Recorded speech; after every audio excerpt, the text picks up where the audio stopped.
हनुमान जी ने एक बार सूर्योदय होते ही सोने के लिए समुंदर की ओर रुख किया। उनका मन राम भगवान के चरणों में ध्यान लगाने में लगा था। समुंदर का राजा, जल देवता वारुण हनुमान के सामने आए और उनसे राम का संदेश ले आने के लिए कहा।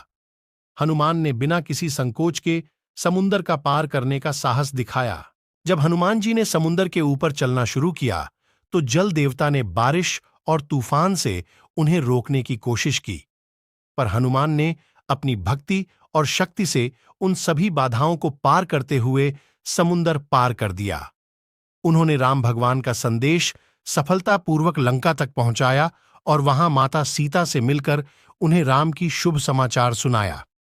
इस रूप में हनुमान जी ने अपनी भक्ति और निष्ठा से समुंदर पार करने का उदाहरण प्रस्तुत किया। हनुमान जी ने माता सीता के लंका पचा के आभूषण लाए। उन्होंने सीता माता को अशोक वाटिका में ढूंढकर उनके सामने अपने भक्ति और बल का प्रदर्शन किया। माता सीता की खुशियों में उनका महत्व है।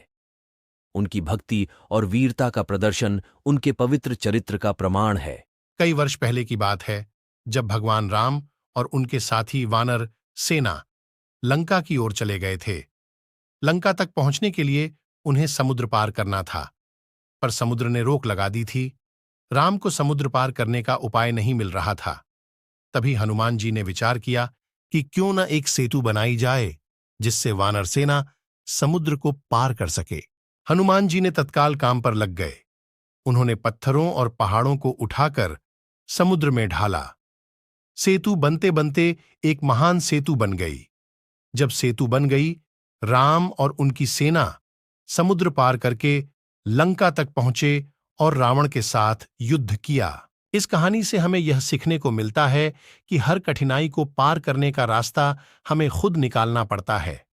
हनुमान जी की दृढ़ता, उनका साहस और निरंतर प्रयास हमें प्रेरित करते हैं कि हमें भी सभी परिस्थितियों में अपने लक्ष्य को हासिल करने के लिए प्रयासशील रहना चाहिए।